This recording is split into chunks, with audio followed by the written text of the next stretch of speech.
Hi folks, welcome to Algebra 2 Common Core. Today we're in Unit 5, Lesson 2, talking about two different kinds of sequences. You'll recall that in our last lesson, we talked about two different ways of writing a sequence, the explicit formula and the recursive formula. But today we're going to talk about two different kinds of sequences that we're going to encounter in Algebra 2. Let's start with our first definition. If a sequence follows a pattern of adding, then it is called an arithmetic sequence. Notice how I pronounce that. Even though it's spelled like arithmetic, it's pronounced arithmetic. And fill in sequence there. I'm just going to abbreviate SEQ for sequence. Each term can be found using the explicit formula where AN is equal to the first term A1 plus n minus 1 times D. So n stands for the term number that we're finding. D is called the common difference.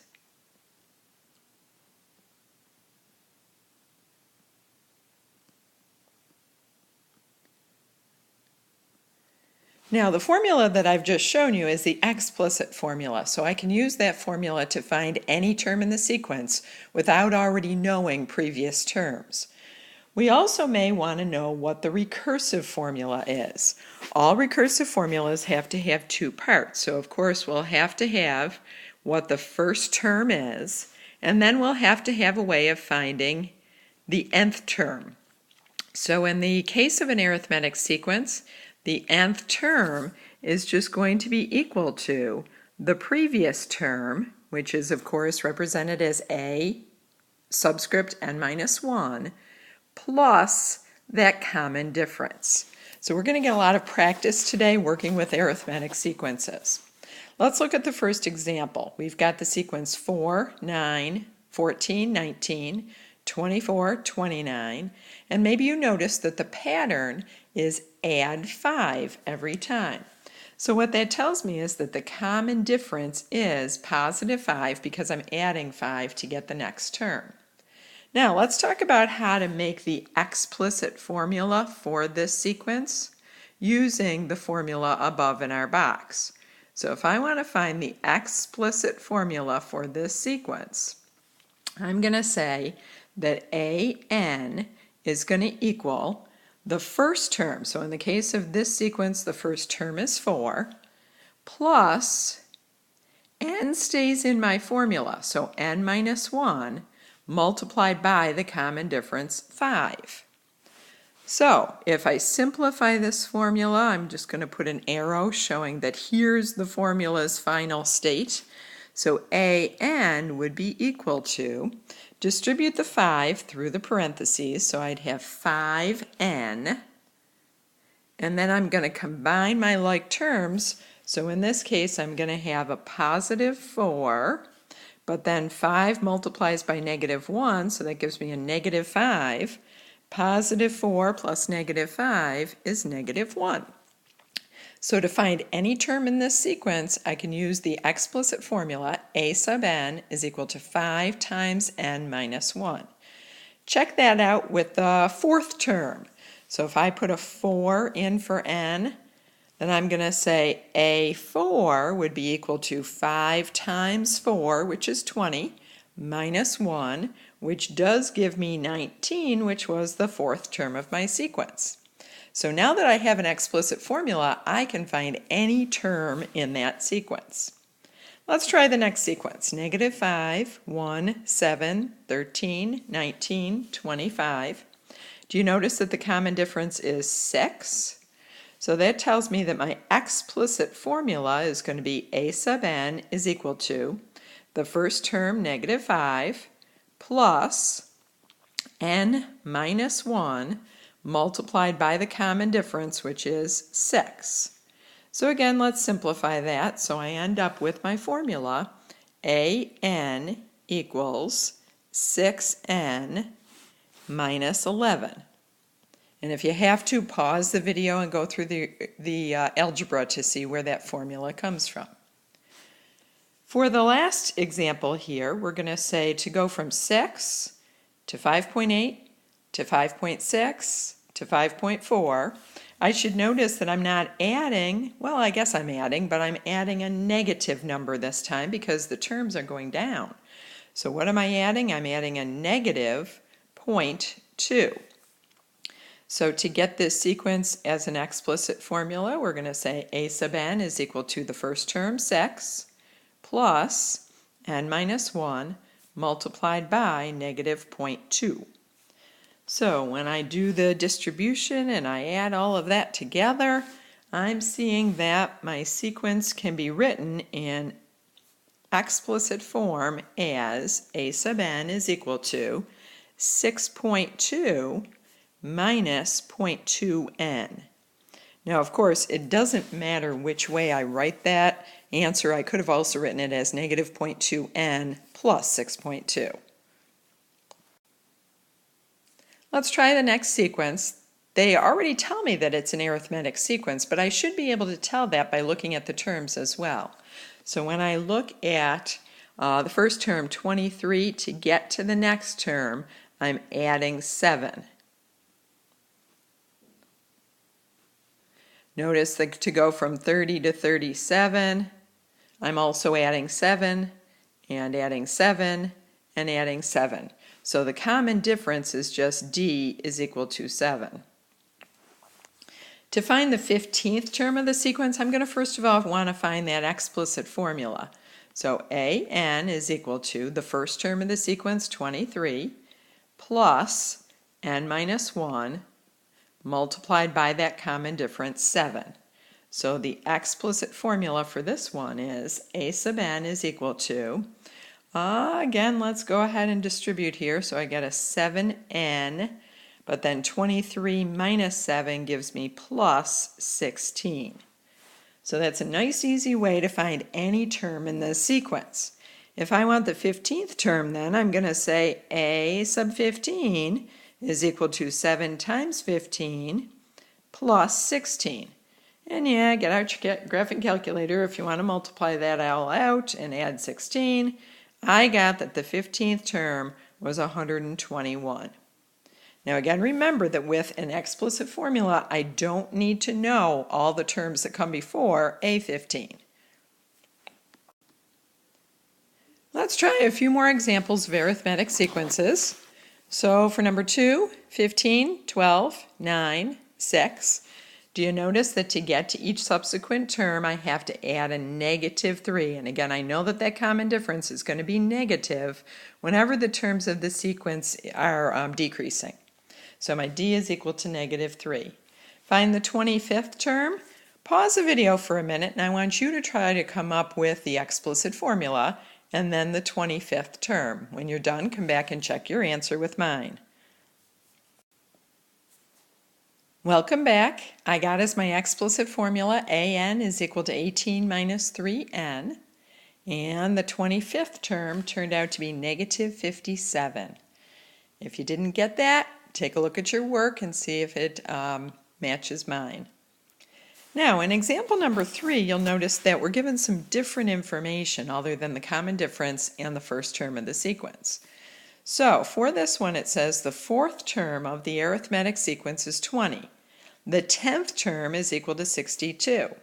I want to figure out what is that common difference and how do I find the first term of the sequence.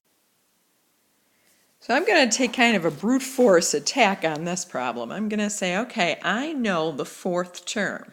So I'm going to write this as A4 and then put that 4th term underneath it, 20. I also know the 10th term, so the 10th term I'm going to leave lots of room and say, okay, A10 is equal to 62. Now in between the 4th term and the 10th term, I've got to have the 5th term, the 6th term, the 7th term, the 8th term, and the 9th term. So I'm going to leave blanks for those terms in between. Now we know that since we have an arithmetic sequence, that tells me that I've got to add my d value each time to get the next term of the sequence. So my goal is to figure out how many times I'm adding d to get to that answer of 62. So if I look at this, I'm showing arrows every time I'm adding d on.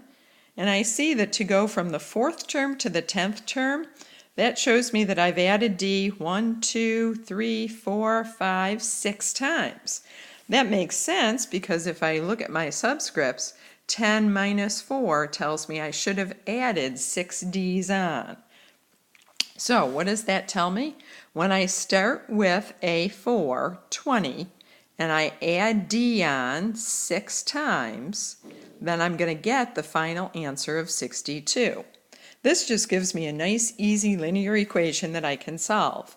So when I subtract 20 from both sides, I've got that 6D is equal to 42. Dividing both sides by 6, I get that the common difference is equal to 7. And it's that easy to come up with that common difference. Just lay it out. If there's too many terms in between, then just go ahead and use this method of saying subscript at the end minus subscript that I know to begin with gives me how many times I'm adding on the D value. Now let's go back and figure out what the first term of the sequence is. That, of course, means that I've got to back up my sequence. So I need A3, A2, and A1. So if I go backwards, that means I've got to subtract D. So this term had to be a 13. This term had to be a 6. So this term would have to be a -1. So A1 in this case has to be equal to -1. And again, I saw that I just had to subtract D 3 times from A4 to get back to A1. Now for my last example on page 3, let's take a look at an application of arithmetic sequences. Scott is saving to buy a guitar, and the first week he puts aside $42 that he received for his birthday. In each of the following weeks, he adds an additional $8 to his savings. Altogether, he needs $400 for the guitar that he wants. In which week will he have enough money for the guitar? So if I take a look at this sequence, I'm going to line it up as terms. And those terms, A1, A2, A3, correspond to the number of weeks that he is saving for his guitar. So let's see what this sequence looks like. In the first week, he put aside $42. But then he put another $8, so now he has $50. Then he put another $8, so now he has $58. And another $8, $66, and so on through the sequence. So we can see that his common difference is equal to that $8 that he adds each week. So when I make my sequence this time, I'm going to again write the explicit formula. AN is equal to the first term, 42, plus n minus 1 multiplied by 8 because that's his common difference. We want to know when he's going to have $400. So that's going to be 42 plus 8n minus 8. Putting my terms together, I get that 400 is equal to 34 plus 8n. So all I really need to do is solve for n, and that's going to tell me how many weeks. Subtract 34 from both sides, so I get 366 is equal to 8 times n. And then when I divide by 8, I get that n is equal to 45.75. Now, that represents the number of weeks, but he's putting $8 in at the beginning of each week. So that means that during the 45th week, he still doesn't have enough money. So we have to go to the 46th week in order for him to have put the final $8 in. He actually ends up being a little bit over his 400, but he's reached his goal. Now we're going to take a look at a different kind of sequence where our pattern is not adding to get the next term, but instead our pattern is multiplying. If I have a sequence that follows a pattern of multiplying, then it is called a geometric sequence.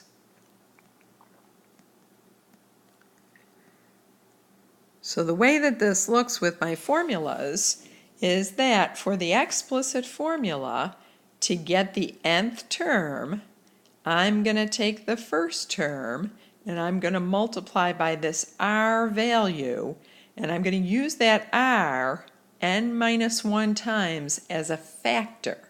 So that gives me r to the n minus 1 as an exponent. So this r is called the common ratio. And again, we're going to get some practice with working with geometric sequences today. The recursive formula just says, okay, I'm going to start with my first term, a1, and to get any subsequent term, an, I just have to take the previous term, an minus 1, and multiply it by the common ratio. So let's take a look at a couple examples of geometric sequences. 4, 12, 36, 108. Are you seeing that the common ratio is 3? I have to multiply by 3 each time to get the next term. So I can write the explicit formula as a sub n is equal to the first term, 4, multiplied by the common ratio, 3, raised to the n minus 1. And again, you can test out that formula by saying, hey, let's find the fourth term of the sequence. So n is equal to 4. If n is 4, then this exponent is 4 minus 1, which is 3. 3 to the third power is 27. Then multiply by 4, and that does give me the fourth term of the sequence, 108. Now, sometimes our common ratios are going to be written as either fractions or decimals. So looking at example number 2, to get from 100 to 50 to 25 to 12.5, are you noticing that I'm taking half of the previous term to get the next term?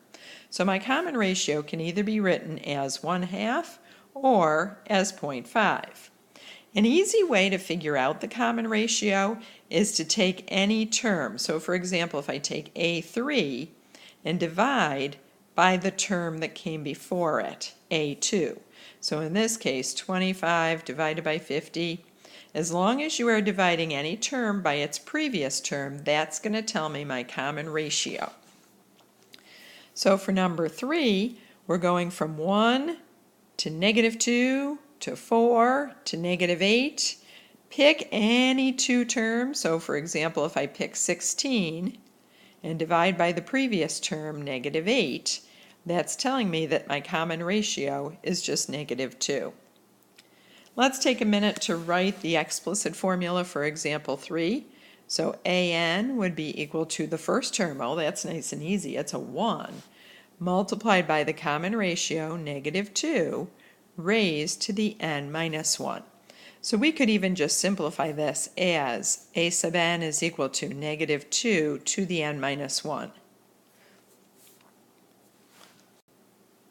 Let's try example number 4. Find the 12th term of the geometric sequence where I know that a4 is 4 and a7 is -32. So I'm going to take the same approach as I did on the arithmetic ones, and I'm going to line up the terms that I know. So a4 is 4. I'm missing a5 and a6, but I do know that a7 is equal to -32. Now to get to subsequent terms in a geometric sequence, that means that I'm going to have to multiply by r, multiply by r, multiply by r. So you should notice that I'm multiplying by r 3 times. So if I start with 4 and I multiply by r 3 times, that gives me r to the third power is equal to -32. Again, if you have many more terms than 3 to go from a4 to a7, then you can always do that subtraction and say take the subscript at the end minus the subscript that I know in the middle, and that tells me how many times I'm using r as a factor. So that becomes my exponent on the r. Now go ahead and divide both sides by 4, so r to the third is equal to -8. So that tells me that r must be equal to -2. So you can see that it was really important in the last 2 units that we learn our exponential equations so that we can then solve for geometric sequences. So if I want to know the 12th term of the sequence, I'm going to say a12 is equal to, well, it would be helpful if I know a1. So let's back it up and say a3, a2, a1. If my common ratio is -2, that means now I've got to divide to go backwards. So this term is going to be -2. that still makes sense because negative 2 multiplied by negative 2 does give me that 4. A1 must be 1. I'm sorry, A2 must be 1, and therefore A1 must have been negative 1/2. So again, I'm dividing by negative 2 to go backwards. I'm multiplying by negative 2 to go forwards. So I'm going to take my first term, negative 1/2, and I'm going to multiply it by r, which is negative 2, and I'm going to raise it to the 12 minus 1. So when I do that calculation, I'm getting that A12 is equal to 1024, and yes, of course, you can use your calculator to get that answer.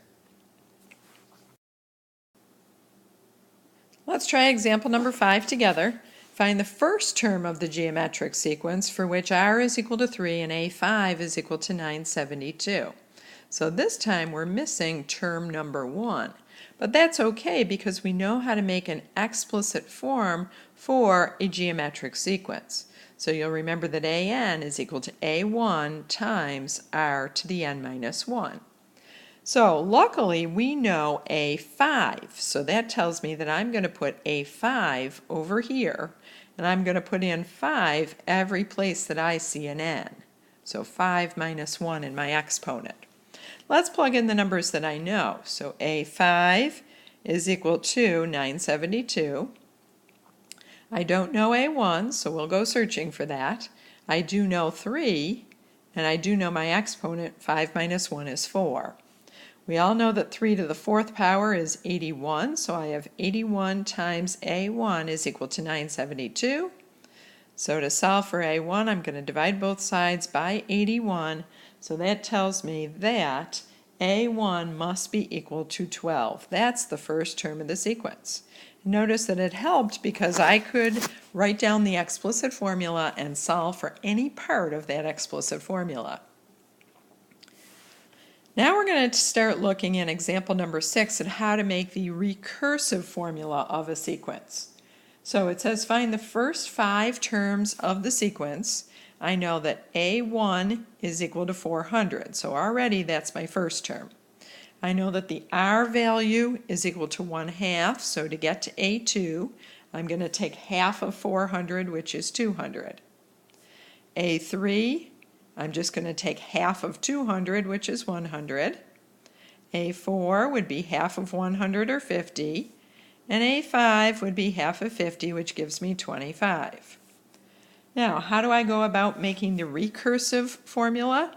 Remember that the recursive formula has to have the first term designated, so a1 is equal to 400. And then I have to say how to find the nth term.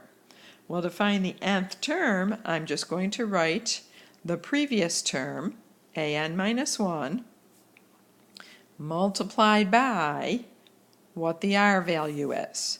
So in this case, an would be equal to an minus 1 multiplied by 1/2 because that's my r. And that is the recursive formula. So the recursive formula has these two pieces, a1 and a way to find any subsequent term. Let's finish up with these last 2 examples. In number 7, we are given that a1 is equal to 3 and r is equal to 2.